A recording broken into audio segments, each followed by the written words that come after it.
Hey up everybody, welcome to the final episode of Loose Lips here. This is our 10th installment and I've been thinking of how to sort of go about it. So this is the end of the first series. So the next set is going to be series 2. So this is our final guest of this series. So we're going to be speaking with a lady called Talisha who has come to the group. So as soon as she sends me a request, we'll get speaking with her and find out a bit about her books and her career and just a bit more about her life as well.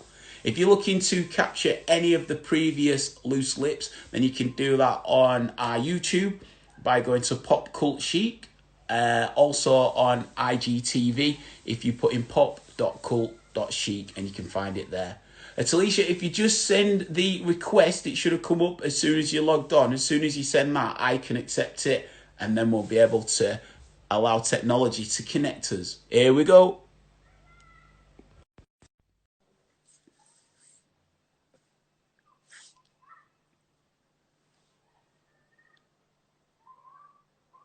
Hello, how are you? Hi, I'm fine, thank you. How are you?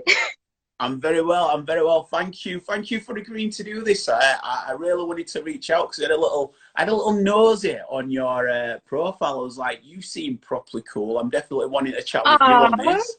I'm flattered. Nah, honestly, it's sick. So I think should we start off with the mentoring that you do? Because I didn't realize that, and I think that's such an amazing thing to be able to combine both worlds of your own career, but also still have an eye out to help nurture other groups as well through. So do you want to start by telling us a bit more about that? Of course. So, last year I graduated as a career coach. It was just really a part of me just kind of, I guess, refining my brand identity. So I don't know about you, but like, have you ever been at a point in life where you kind of feel like, okay, what am I actually doing? Yeah, yeah. And so, Or, no, or more like personally, how am I doing it? More like how am I doing it? yeah, like I kind of like kind of found myself in a place where yeah, I was achieving lots of accolades and I was doing really well, but in terms of actually just kind of refining my calling, I felt like I had to do that course because I feel like personal development is really important to me, and I feel like I'm never at a point where I've reached, and I feel like if you ever get to a place where you feel like you've reached, then you clearly are not self-aware enough. I feel like life is constantly about learning, it's constantly about growing. And And this evolving, is the part, definitely. yeah, and evolving exactly. So yeah, I did this career coach course, and it really helped to kind of refine my calling because before that, I ran a platform called Schoolgirl Online, and that was kind of my baby. I had that dream when I was 16 years old, but then I kind of got to a place where it started not to kind of make sense with where I was in my life at the time. A lot of girls got in touch with me to ask about the media industry, to ask about TV, how to get into it. And I found myself naturally giving them advice about the industry that I was in. So it kind of made sense that actually, why don't you just base your brand around coaching young women into how to navigate this space, because this is what they're coming to you for anyway. So I kind of walked away, after I did my career coaching course, I kind of walked away and I thought, yeah, it's time to rebrand. And since then, I haven't looked back. You know what's powerful already from speaking to you is you've used the term a couple of times, your calling. And I think that's Hmm. really deep with an understanding of what it is that you are here to offer, not just people around your circle, but the world. That's what I class as a calling. And for me, Yeah. I tapped into my call, and I believe my calling is to spread light and joy to the world. That's what I believe my calling is. That's what I'm here on the planet to spark the soul of a generation. And I think when you Mm. tap into your calling, it almost summons a bigger part. Like the way that I'm doing these chats started actually during quarantine, during lockdown, and it was like, how can I look to be seen or want to connect with people to raise the spirits of people and also find out about life stories and the optimism that people have to share. And there's something that's Mm. special in that realism, but not a lot of people ever use that term, their calling. So do you remember, was there a particular lightning bolt moment, or was there a particular time when you felt so in tune with your calling that you had to follow it? And what would you say your calling is? I would say, first and foremost, my calling is to be me. Like, there are, out of 7 billion people on this planet, there is literally only one TC. There's only one Talisha Tee Cee. So first and foremost, I've got to be that person, because there's a reason why God created me. And there's something about me that is going to help somebody else. So that's first and foremost, is to be myself. I think second of all, I naturally like to help other people realize their purpose as well. I'm a natural motivator. I would say I'm a natural light. Like, whenever people say to me all the time, like, I don't know what it is about you, but like, I get this brightness or this lightness or this sense of joy whenever you're around. And I'm the kind of person, like, I'll be walking down the road and not even knowing that I'm smiling. Like, you know, when you're trying to have like a vex face, like, don't trouble me. But naturally, I'm just like smiling. That's why I could never survive in London. People down there just find me weird. Like, why is she smiling so much? But I can't help it. It's because naturally that's just who I am. It's inside of me. I think, do you know what, I remember I was lying in my bed. It was about 1 o'clock in the morning, and I'm an early bird, so for me to be up at 1 in the morning, you know, that's a serious thing. Something was happening, and it just kind of came to me. I just started writing down all these different ideas for Not Your Average Girl, which is the platform that I now run. And it literally just came to me. I just started writing down loads of ideas about what I want it to be. I want to build an empire. This is what I want it to look like. This is the kind of content that I want to create. Because even though I work in media now, it's still quite restrictive if you're not at a high level. Whereas, like, I know when I'm doing my own thing and I have control over my own narrative and content, like, I have so much more to offer to the world. So yeah, it just literally came to me like word vomit, and I couldn't stop writing. I couldn't stop just conjuring of all these things about what it is that I wanted to do. So, like, yeah, nothing like major. I was just in bed. It was late and I started making notes. It's amazing to hear that, though, because Not Your Average Girl, it obviously focuses on a particular demographic. And when did you start that? Because it definitely is more of a in the public like conversation for a lot more equality being represented in media, in music, across all platforms of entertainment and as I say, media. So was that something that was prevalent at the time, or was it something that came quite before? I don't want to say the movement, because it's not just started over the 2 years, but before it really created the attention that it's definitely demanded over the last couple of years, especially. I'd say Not Your Average Girl, like, that term, I coined that when I was like 16, and I kept saying it. It was just I don't know if, like, as a teen, like, you had like a certain like phrase or word that you fell in love with, but Not Your Average Girl, like, I do a lot of writing, so like if you read back on my diaries, it's just a term that I always use to describe myself. I always knew that I was different, not in terms of being better than everybody else, but in terms of just that was my USP. I never really felt like I fit in whenever I Did you was around. celebrate that? Did you celebrate that, or were there times when it felt a bit awkward Mm, around it?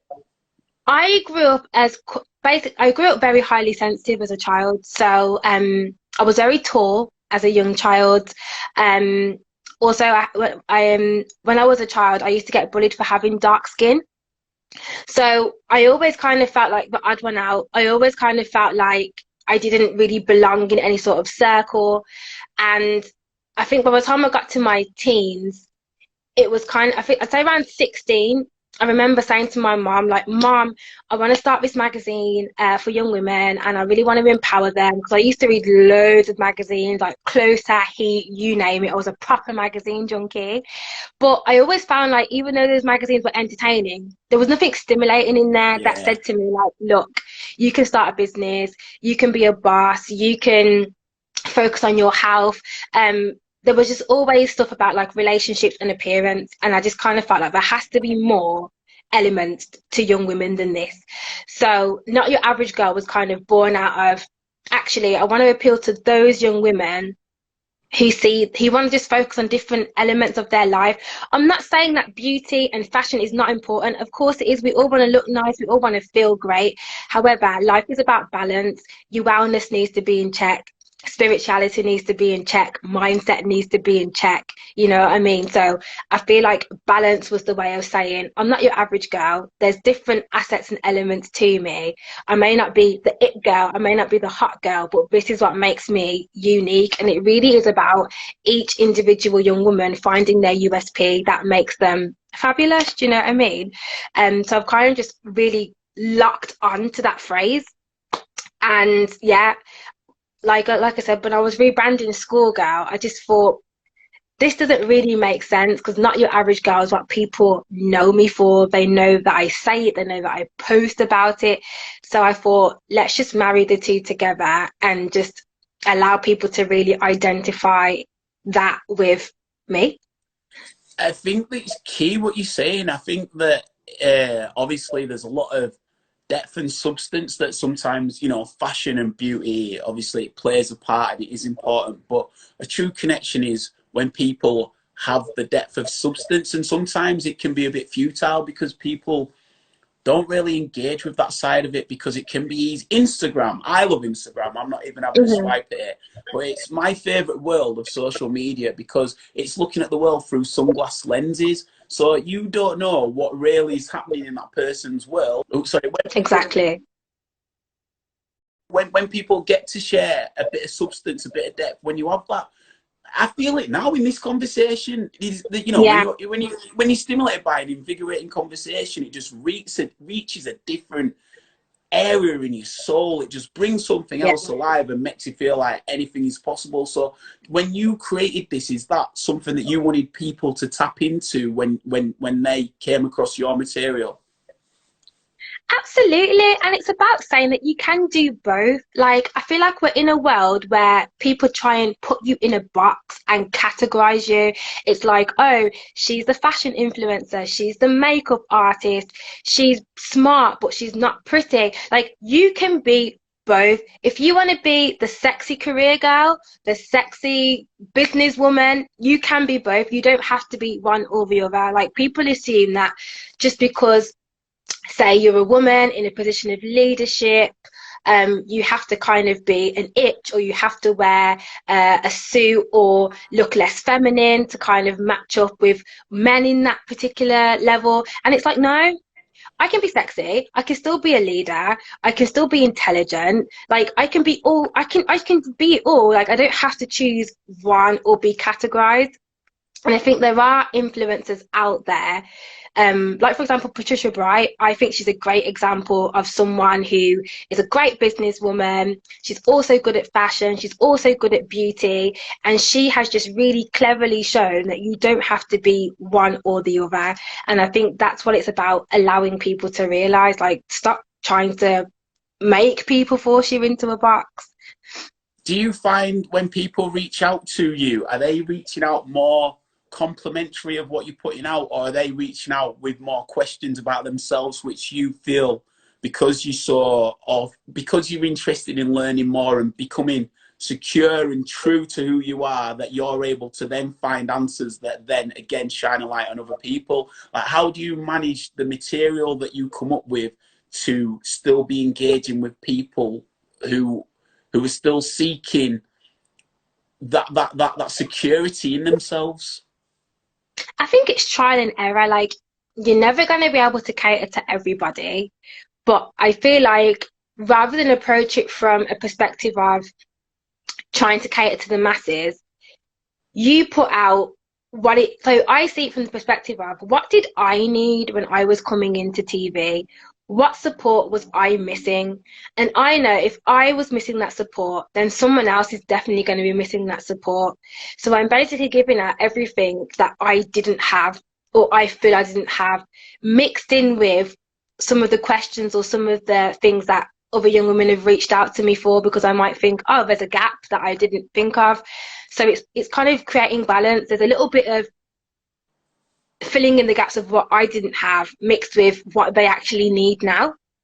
Would you say, are you wanting to be a role model, or is it something that you're creating? And if you are viewed as a role model, you accept it, or is there a pressure on being a role model, or do you want to be seen as you know, when you were coming through and that person wasn't there? If you're trying to fill that void, essentially, are you trying to be a role model? Because I do think there's a lot of pressure on that title. Do you know what? I think a role model is not necessarily something you want to be. It's you either are or you're not. People either look up to you or they don't. And I'm gonna be honest, my I would love to think that, you know, people can draw some form of inspiration from me. But if they don't, that's not my business. Like, I'm just gonna get on with my life, because I just feel like with this pressure on yourself to try and be whatever it is, whether it's a role model or an influencer or whatever the title may be, like, just live your life. And if you're living your life in the best way that you know how, people will naturally gravitate to you anyway. You know, when Martin Luther King or Malcolm X or whoever was just fighting their cause, I don't think their main concern is, oh, I hope I inspire people. They will just do what they've got to do. And through that, through their cause, through their fight, they were able to create a natural following. And that's what I want to do. I hope that just by living my purpose, I create an organic and authentic following or community. I'd rather call it a community that just naturally gravitate to me anyway, you I know? respect that. I respect that. And the reason I ask is that sometimes it can put unburdened pressure, and it can sometimes sway people further down the line when it comes Mm-hmm. to decision making in maybe career roles or opportunities that are presented. And sometimes it might be right for you, but you might be thinking, is this what? But I love the fact, the answer that you've given, you know, you're not doing it to be seen as a role model. You're doing it because Mm-hmm. it's who you are. It's the authenticity of what you're about. And through that, it is a true saying. It's like you lead by example, not by what you say. It's not Exactly. just the following. So I definitely respect that. I've found myself in various job opportunity roles. So, you know, I do stand-up comedy, I present a DJ and XYZ. But prior to that, you know, I was living the two worlds of, well, this is just an aspiration, so I need an office Mm-hmm. job, and going down that path. And one thing that always stood out to me, and one thing that is really prevalent in my stand-up comedy, you know, I've been raised by a single mother, and the strong women that have been in my life that have helped build the backbone that I have to be the man that I am today. And I always put that on wax and give the credit where it's deserved. And I always look to try portray that in my comedy and my material, to know through humor, but the strength of what I've received through my life. But Mm. one area where I always felt that there was a discrepancy between the male work world and the female work world is that if a young lad with a bit of chat, charisma came through, the older heads would bring him through and say, he's got something about him, you know, he's not a threat, we're Mm. going to bring him through. And when it was split the other side, and not stereotyping, but when it was put with the side of the females, it was more like, she's a rival, we've got to hold her back. Or Mm. have you seen that, or is it something that's changing across the spectrum? I mean, that's only my opinion. You know, it might not be accurate to everybody else's, but I definitely felt like there was a lot more standoffish nature, whereas now it does seem like there's a bit more of a collective, a bit more of a sisterhood. So has there, from your own experience, been a lot more support from peers within your industry? I would say personally, from my experience in TV, there's not a lot of brown girls who look like me. That's just point blank period. Like, let's not beat around the bush about it. Particularly in presenting, TV presenting, there may be a lot in, I'd say, America, but particularly in the UK, there's not a lot of prominent TV presenters that you kind of see on those mainstream TV shows who look like me. So yeah, there can be a bit of tokenism in terms of you kind of feeling like the only one representing for everybody. So yeah, there's definitely there's a lot of work to do around that in terms of pulling a lot more diverse talent through. But in terms of like sisterhood, I have personally found my own sisterhood working in the TV industry. And there are not loads, but there are a lot more melanin sisters like myself than you think. Melanin. And we do support each other. I've got a lovely set of industry sisters. We call ourselves Sister FM. And honestly, these girls work across news. Some of them are producers, directors, production coordinators, script editors. Like, there's an array of different job titles that we all hold, and we really do hold each other down. And honestly, if it wasn't for having that tight-knit niche community, I think half of the time I probably just lost my mind in TV, because I was saying to my parents the other day, like, I am like one of the first people in my family to be in corporate. So we don't have a template to follow. We are literally trying to figure this ish out as we go along. You know, there's nothing that my parents could have told me that could have warned me for corporate. I've had to learn everything just by trial and error. I've had to learn what microaggressions are, what passive aggressiveness is. I've had to learn so much, and I was just like, well, I didn't know more me. But it's been an interesting journey, and one thing I can say, it's made me a lot more thick-skinned. Oh my gosh, the TC who people know now, I would say 5 years ago when I first came into this industry, that was not me. I used to literally, if someone even said boo to me at work, I'd just be crying. I'd be in the toilet crying out my little eyes. Whereas now, I know how to stand my ground. I know how to politely but firmly say, don't speak to me like that, because I'm not the one. You know how to play. You know how to play the game in the sense of the Exactly. responses. Like, passive aggressiveness is the worst for me. I was trying to explain it to a friend, and even coming up with an example was difficult enough. But you just know when it's happening, and you're like, "Oh, we're going through that again." But Yeah. is it something where you got a thick skin, but you still remain with an open heart? Because you definitely seem a good optimist here. You have to just kind of take things, you know, you have to. I think working in TV has definitely made me more open-minded. It's allowed me to work with different types of people, experience different characters, and you really kind of just have to take people at face value until, you know, they prove you otherwise, because not everyone is the same.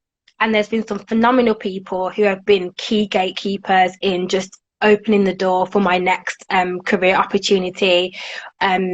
You know, I worked with an amazing guy, and he actually recommended me for a promotion.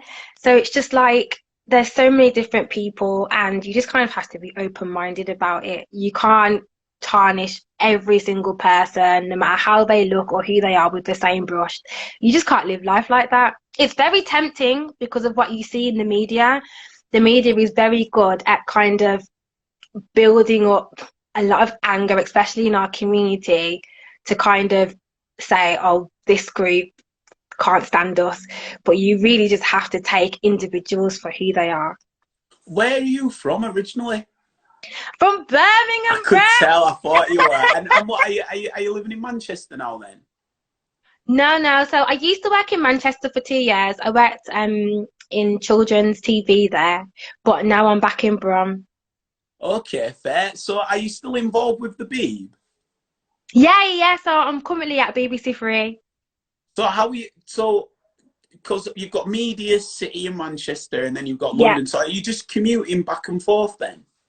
No. So I'm currently just based in Birmingham at the moment. I used to work in Manchester, I think, from 2016 to 2018, and then I moved back to Brum, and since then I've just been working in Brum for BBC Three. So yeah, we move around a lot in our industry. Like, no one ever stays in one place.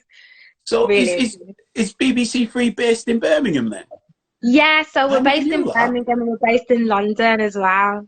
Because how are you finding it since the channel, well, it got moved online, didn't it? So do you find a lot of freedom with it being online a bit more? I think it's great. I think, do you know what?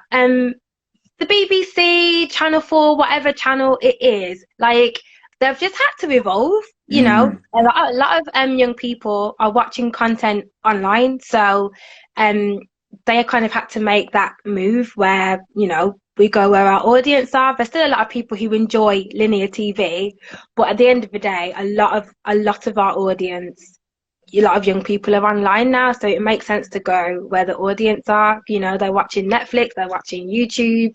So yeah, I mean, I think it was a wise move. I think I'm a massive fan of the psychology of it all, me, and you've got to think that when people are watching TV, there's Yeah. music that's playing, you're on your phone as well. Like, you know, there's so many different ways to try capture somebody's attention, even though that Hmm. attention span may be a lot shorter than what it once was. So I think it was a solid move to go online. And how would you describe your role then? Every time I say to people I'm a development researcher, it just doesn't even make sense. Can I have a So guess? Can I basically, have a guess? yeah, go for it. What do you Right. think a development researcher is?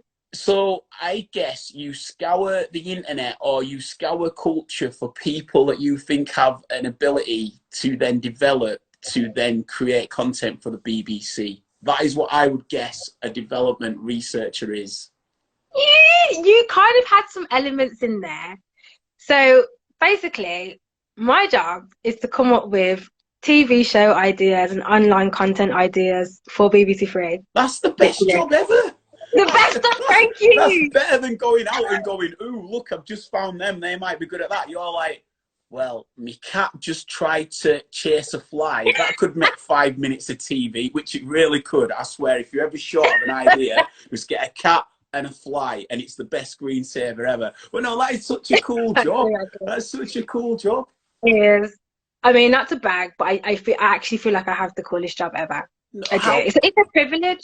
how do you find your inspiration for ideas? Do you find a particular formula with people that you work with and how they may fit in, or do you just think that's a cool idea, let's run with that? Like it's such a wide world of what you could create.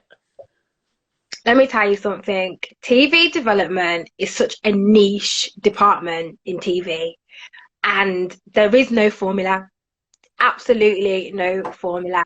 You can get inspiration from anything, whether it be a conversation, a picture, someone's life story, like anything. It could be a sentence or a phrase or a trending word, like anything.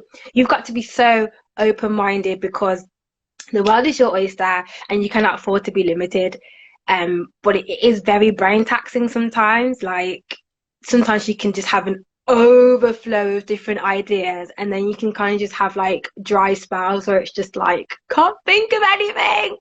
So yeah. Do you try keep topical with certain stuff, or is that quite a dangerous, not dangerous, but a more reserved road to go down because that could dry up and then you're like, okay, what do we do I think now? both. I think you have to. So my job is to always constantly know and be on top of trends and what's going on in terms of what talent is popping right now, what trends are popping right now. But also, you have to learn to be a leader. You cannot be afraid to be the first to do something, because sometimes you have to kind of know how to navigate the difference between what people want and what they don't know that they actually need yet. Yeah. Like, have you ever watched something and you've been like, I wasn't actually looking for this, but I find it thoroughly entertaining? Can I tell you who it is, right? On Instagram, the person who brings me the most joy is this Asian gentleman called USP or something like that. It's UESP and then loads of eyes. And it's just this. The way I describe it, it's going to sound. I want to check him out. No, honestly, right? Like, he's just. In fact, I'm not even going to tell you what he does. Just go on his page. I'll send you after and just watch. But he brings laughter to life all the time. But you couldn't even make up what he does. You couldn't even make it up to be like, oh, yeah. But if you were to say, everyone watch this, you'd be like, no. But I know if the more people saw him, they'd be like, wow, Yeah. you just bring so much light to my life with just how daft he is. Aww. Like, he's such a cool guy, such a cool guy. But I suppose it must be like that then. But then is it a matter of getting people to create the content that you make, or is it a lot more, I suppose, with it being online, is it less script-based, written, produced actual shows because you're looking for more of a vlogger style in front of the camera, hitting while it's fresh? So I work in unscripted development, so it's more like your fact and shows. I don't do anything scripted. Yeah, I mean, if you've seen BBC Three content, like it's very just kind of raw. That's the only way I can describe it. So yeah, we do. Gosh, I forgot what the question was. I'm talking and thinking, am I even making sense? No, I did go on a long tangent, but that's my thing. I might as well be called No, Ben it's Tangent, okay. not Ben Random. But no, it was how you get people that create, how you find people that deliver the content for you. Like, is it more done? Oh. Yeah. So yeah, the content, a lot of the content that we create is in-house, and then we also have independent companies, and indies are all over the UK, and like they will make content for BBC as well. So it's both. You know, when I think of BBC Three and I think of the Mighty Boosh, I think of people just do nothing. I think of, like the shows that have been, Classic. you know what I'm saying? Like incredible shows, but now that the main TV shows sort of not there, I don't know if they're like, when I go on iPlayer, it never really breaks down if it's BBC Three or BBC One or anything like that when I'm looking at particular shows. So are you able to reach out to any of them? Are you able to reach out to like MC Grinder and be like, "Hey mate, do you want to like do a commentary over this cat catching this fly?" Like, do you know what I mean? Like, how are you able to draw in from existing people that have been on BBC Three? Not me personally. I mean, we have like obviously casting producers and talent people that have more close contact with those people. My area is strictly development. It might go into production, so being on shoot, being on location, but in terms of like that talent, I don't have access to them. Could So that be difficult though? Coming up with an idea and then passing it over to somebody that completely runs with it. Like, do you have to be I get this question all the Yeah, you time. must. Like, do you have to be so specific with the notes that you give? But then you clearly, like, do you not even get a sign off on it? Like, say, like you've given them an idea, but they're running with it, and then does it come back to you and you're like, it's what I wanted, or no, I want to tweak it, or do they just take your idea and just embellish it how they want? If you work in development, you cannot be precious about anything. Like, development is literally, you create an idea, you come up with it, and you literally hand it over. Wow. You can give obviously your opinions and your feedback on, like, if the idea goes out, like you can give your insight into how you think it can be improved or what can make it better. But yeah, you literally just hand it over, but you can't be precious about it. You really can't be. It's not how it works. With you being a presenter, do you ever try come up with concepts that have you involved in the project, so then you're a bit more gung-ho with how it's going to operate because you're actually in the project? Not for BBC Three. I very much just concentrate on my role as a development researcher. I feel like I'm really privileged in the fact that I've had experience in front of the camera and behind. It's not something a lot of people have.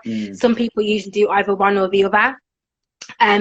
So when I'm in a role, I just concentrate on that role. Like when I worked in children's, I did both. I did presenting and work behind the camera at the same time. But for BBC Three, it's just my development researcher role, and that's what I focus on. My role is to make sure I find the best talent and put them forward. So I kind of just have to take myself out the picture. It's not about me. It's about making sure that I find other amazing people out there who just want to get their break. And for someone who has done presenting, I get it. I get that there's people out there who just who want to be seen or need to be seen or deserve to be seen, because there's so much noise on social media, and sometimes if you haven't necessarily got the biggest following, you can sometimes get overlooked. But for me, it's not about numbers, it's about quality over quantity. You can have millions of followers but no substance, like, or nothing unique about you. And you can have 200 followers and be the funniest person alive. Do you know what I mean? I So know exactly what you mean, mate. I got teared up then. It was like you describing me. oh, definitely. I personally, I can't speak for anyone else. When I'm looking for people, it's definitely quality over quantity, 100%. Do you find then when you were doing your, and I respect that, and I agree, it is quality. I think like a lot of people look at a quick hit, and it's not Hmm. about that, man. Like I sometimes get frustrated, or despondent's a better word. I don't think frustration's good in any creative form to sort of like digest that energy, but despondent Hmm. in how people who maybe excel in a way that is it's akin to getting likes. Basically, they're in a format, they might be on a reality TV show, doing something like that, and then they step in a presenting world and they're not a natural presenter, they're not giving the skills of a presenter, but they're taking up the position of a presenter because they have that popularity. And Hmm. it can get a bit despondent and a bit discouraging. But I think I'm like you, really. Like, I know why I'm in this game. I know what I want to offer, and like, it ain't.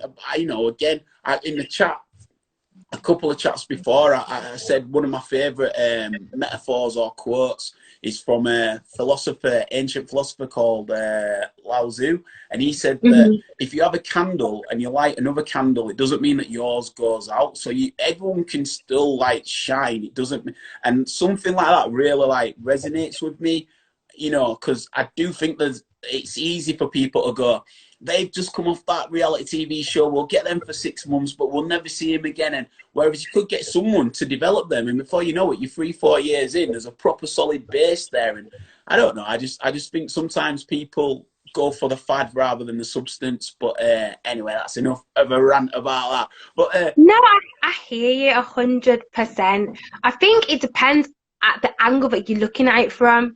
You can literally take someone who has like a seed of potential, and for me, as a development researcher, it's more fun to actually nurture that yeah, person to greatness I see that. rather than kind of take someone who's kind of already ready made. It's a bit boring. I think as a natural content creator, as a creative, it's more fun to actually nurture someone and just watch them grow and kind of be like, yeah, I did that. No, I see that. I see that. I was speaking with Stephanie Hurst, like a Mhm. DJ who used to work on like a Yorkshire radio station, and then really well known through like the radio industry. And we were on Okay. a pardon. I said, okay. Yeah, No, I yeah, was interested. real Yeah. cool person, proper OG in the game. And we were on about Rylan. Now, I don't know if you know Yeah, Rylan. yeah, yeah. I So, know, I know. so Rylan's the perfect example, right? He was on Okay. Big Brother. He went on to be for me, as a presenter, he's a sick presenter. Like Mhm. so if you was a developer working with him, I get it, because you saw he had a spark. He's a sick presenter. Now he's a great host on radio too, and it's like there's no Mhm. beef with that. There's no like, you saw it, you nurtured it. He's now a presenter. He's not just a Yeah. reality TV star lending his hand at something that, so I do see the potential in that. I just think that there's a lot more opportunity for the people in those circles to be nurtured, rather than people who've been doing it a long time to get those spots. And I suppose it comes down to opportunity in the roles that are there. There's only a limited amount of shows that can be made, and I think that's why a strong tool is online. I think like a strong tool is to be able to get that following, or not even following, but just your content out there on a Yeah. particular platform, so people can engage and draw into it. But Yeah. sorry, go on. Now, I was just gonna say, to be honest, like a lot of it is about your network as well. Like, I'm not going to pretend and sit here and say, it's just because I worked very hard, you know. And yeah, you can work hard and you can keep working hard and keep working hard. But at the same time, when you have key gatekeepers in those spaces who can recommend you or open doors for you, that does help. And I think people just need to be more honest about how they actually got where they got to, because no one's self-made. Do you know what I mean? Everyone has had help at some point, and I would be lying if I sat here and said, "Oh yeah, I worked hard and got into TV presenting, and that's it." No, no, no, that wasn't it. I spoke to someone who spoke to someone who spoke to someone, plus working hard. I Do you know what respect I that. mean? I respect that. When you were a children's presenter, is that where Mhm. you got the idea to start being an author? No, I became an author at 16 years old. So, That's right, when you've yeah, brought up 16 a few times. Like, yeah. is what 16 seems such a breakthrough year for you? Like 16, honestly, it does. It does. You mentioned speaking with your parents about it at 16. You mentioned a few other things at 16 when you knew about switching your brand from your other one. Like 16 was properly like Adele's got her titles of like Yeah, years. Like 16's yours. If you ever do your own like autobiography, 16's yours. But that what is a was it? really good idea. What was it about 16? What was it? Because for me, I think that's a really early age to sort of like be tuned in. But I get why you're obviously progressing like you are for doing it at that age. Trying to think, like, you're trying to think back to like what headspace was I even in then. I don't know, like, I guess it was like the last year of school, and you're just kind of thinking about, I don't know, like, obviously you don't have your life together at 16, you're still young, but you still, ideas are still sparking. Well, they were for me anyway, and I felt like I was just transitioning into, I guess, my next stage of life, because it wasn't that deep now that you think about it. Like, girl, you just going to sixth form, it's not that deep. But for me at the time, it felt like my whole world was changing. I was leaving school, my friendship circle was changing. And yeah, I knew that at 16, at first, my dream was to become a journalist. So I really wanted to write for magazines. And I ended up going to London and doing some internships for Bauer Media. So Bauer Media, they had Closer magazine. So I worked at Closer magazine as an intern. I worked at Heat magazine as an intern, and I worked at a magazine called Ask a Mom. So I did a few internships there, and I thought, yeah, this is the area of my life that I really want to go down. But it was kind of like my little planning year. Like, I wanted to launch a magazine. I wanted to, in fact, I tell you what, at 16, I wrote 7 goals. In terms of getting into book writing, I had that dream from when I was 11 years old. At 11, I went to my parents and I said, I want to write a book. That was it. I had no idea how I was going to do this, but I was like, I just want to write a book. Did you know what it was about? Not at the time. I was always writing. So I've been writing since the age of like 5. My parents always encouraged myself and my sisters to keep a journal. So literally on top of my wardrobe, I've got like a massive box full of diaries from the age of 5, like for dates like 2002. Do you ever revisit them? I don't like reading my diaries back. I know what you mean. I did read the first page of my 2002 diary from when I was 5, and I think I wrote about going. No, I wasn't 5. I think I was 7. But I was writing about going to the fish and chip shop. It's like I used to chat rubbish. But yeah, I don't like to read about my journals. I don't know. I just don't like it. I respect that. I hear that. I hear that. But so sorry. You were saying you went to your parents and said you want to write a book at 11. Yeah. I was like, I want to write a book. I was reading people like Jacqueline Wilson, Benjamin Zephaniah, Mallory Blackman, and like, I just had no fear. This is the thing when you're younger, like, you're just fearless and you feel like you can do anything. Whereas now, you're more cautious when you approach anything. So yeah, I was like, I want to write a book. I didn't know how to do it, but I wanted to do it. And I remember sitting down at 15, back when you had like the big old square computers. And I used to come home from school and just used to write my short stories. So some of the stories I'd actually written when I was 12 in my English lessons. So I just took some of those stories and I developed them even further into actually longer short stories. So yeah, I just started writing it at 15, and then by 16, I was a published author. I think I wrote the book all in all in about 9 to 10 months. How did So you yeah. go through the process of writing it to then get it published? Because these are all like crazy things to be achieving. Yeah, honestly, I feel really blessed. Literally sat down and wrote the book. Again, I didn't know anything about publishing, and I still don't, to be honest. Like, but yeah, my parents at the time kind of took control of the whole process, and they were approached by a publishing company in Redditch who really wanted to publish my book. So I went through them, and then from there, the Voice newspaper, I don't know if you know the Voice, Yeah. but they got in touch and they wanted to make me their front page story. So yeah, just kind of the platform was there. From there, I went on to be interviewed on the BBC Radio, on Midlands Today, and I got so many great opportunities out of that.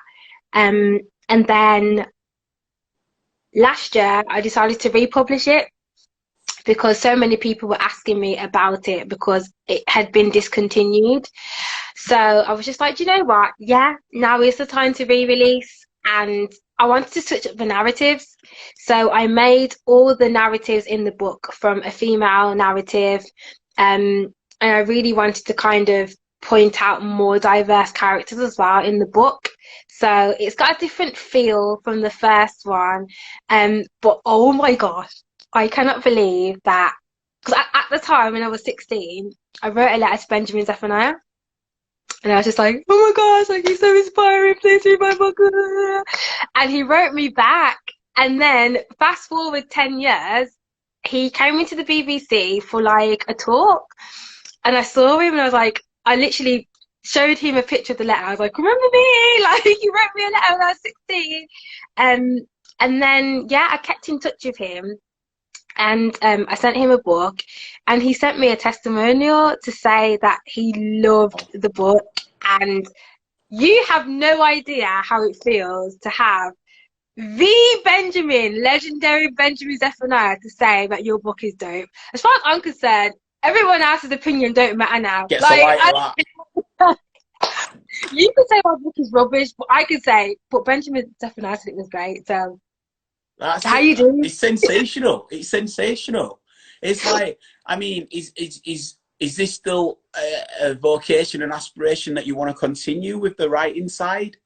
Absolutely. I love to write. Writing will never, ever, ever die in me. Like, even if I don't do anything else, I have to write.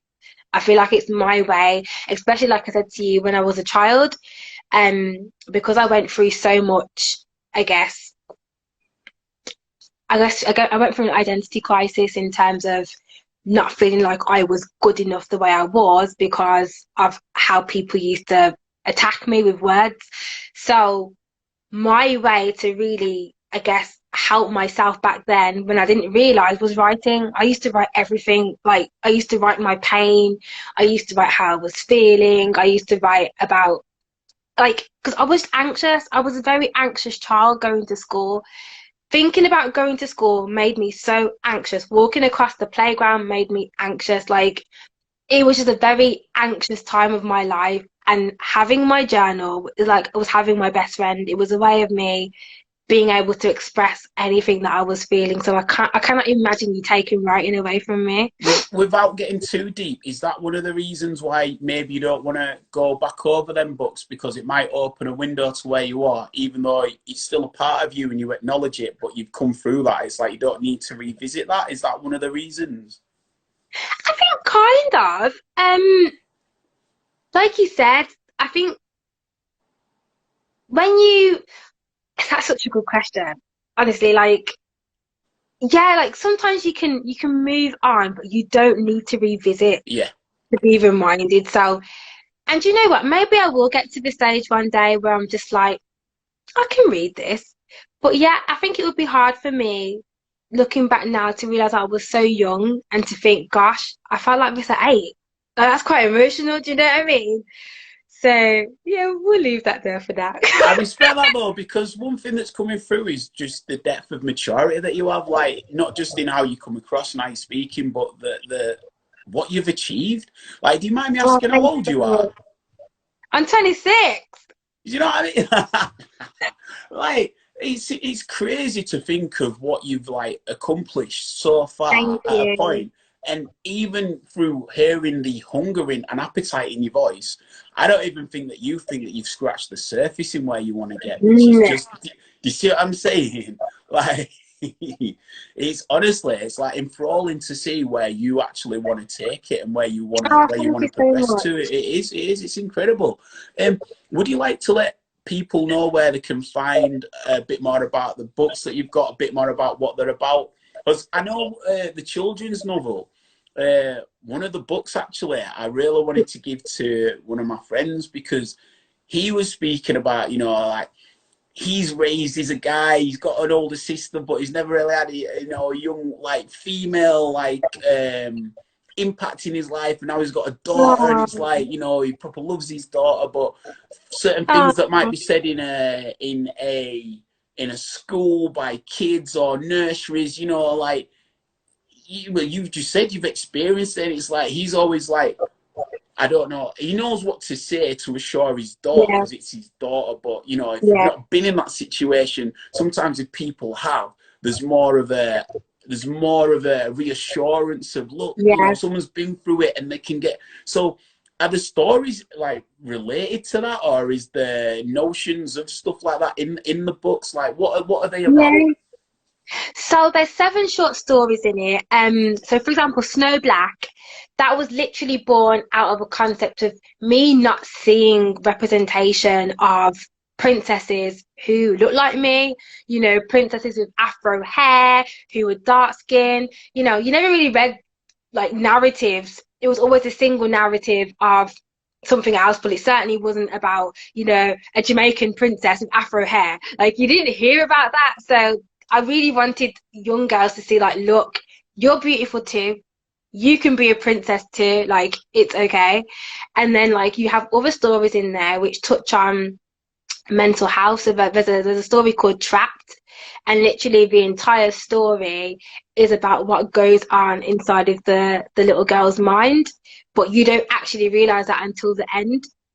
So it's the whole thing is about what is happening in her head. Like she talks about this thing coming to get her, it's kidnapping all her family. Like it's quite eerie, but it's literally allowing people to see that even though children are children, there's stuff They're, going on inside their minds. they're still There's stuff switched that you on. can nurture. They're still switched on. More There's so switched on. They're more what so don't you switched on. think? Don't you think there's always the saying that kids will be kids or they're just a child, but Nah, it's about not getting too like flippant about it. Like children go through some stuff that you don't even 100%. realize. 100%. 100%. Do you think that these could be made into like almost like adaptations? Do they have the scope to? And is it something that you'd like to potentially see happen for them one day? 100%. I mean, I'm a naturally content creator, so I'm a visionary. Like when I write, I also see it coming alive in my head. So absolutely, I would love to see Snow Black be turned into an animation one day. I just think it would be so amazing to see that.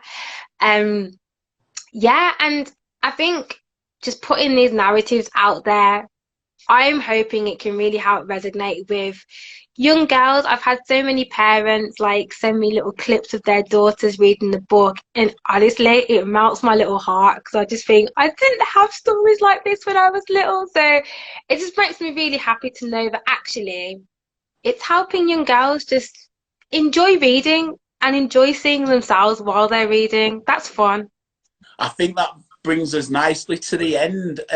So thank you for your time. And I think as a nice roundup off the back of what you're just saying, if you just want to remind people about Not Your Average Girl and where people can find out a bit more about yourself as well.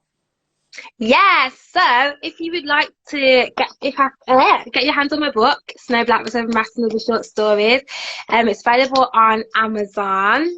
And then obviously, Not Your Average Girl, it is an amazing community supporting young women in TV and digital media. So if you would like some more support, if you would like to hear from me, if you'd like me to be your career coach, then just get in touch with me at Team NYAG, both on Twitter and Instagram. And obviously, I'm at This Is TC, so you can find me on Instagram and Twitter as well. And thank you so much. Like, you are amazing. Like, thank you so Nah. much for having me. You're so much fun. Like, I love your Yorkshire accent as well. Like, people literally think the Birmingham accent is strong. Your Yorkshire accent's strong, but it's amazing. I love it. I have the strongest Yorkshire accent ever. Like, I pride myself on my Yorkshire accent. I see people's eyes sometimes go like, what's going on? What's going on? Like, and then I turn it up another notch. Like, I said, pal, but no. We've got to represent. We've got to be true to us, which is Yeah, what we man. started for. Yeah, Represent our man. ends, and that's what it is, man. Our accents tell our own stories and give us our own personalities. And you know, the past hour has just been incredible to like. Has it been an hour? Jeez, I don't even know. I feel like I talk too much, you know. I have no idea. No, honestly, that's that it's called loose lips because I want people to feel engaged and open up and talk, and the whole point of this is that people can tune in and lock in and forget about the situation, what we're going through, and if we can escape Yeah, it for an hour or whatever and get inspired by other people's stories, that's what it's about. And 100%. yours has really been like the epitome of that. Like Oh, to thank you hear so everything much. that you've said, and everything's just been so upbeat, optimistic, and there's no doubt in my mind that you're going to smash it and take it to where you want Oh, to get thank to. So now, you. bless Thank you. It's been you. amazing to connect and engage. Thank you so much for your time. You take it Thank easy. Good you. luck. Don't be a stranger. Stay cool and good luck with it all, man. Peace. Thank you. See you. Bye.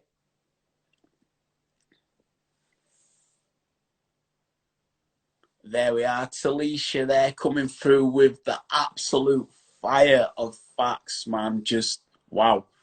I wanted to reach out because I'd heard about the fact that she was an author and also doing some research inside at the BBC. So I wanted to delve into a bit more about her career path. But what she's just given us there has just surpassed anything that I could have ever imagined what it were to be.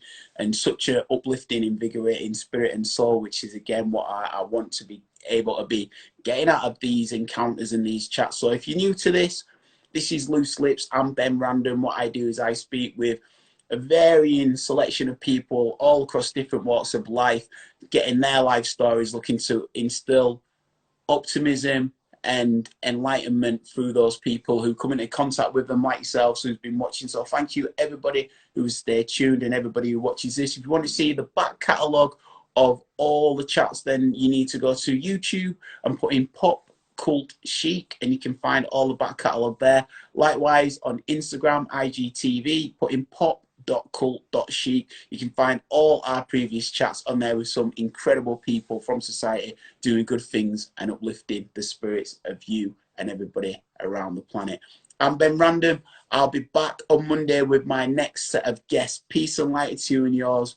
Stay cool, stay safe, stay blessed. Thank you. Peace.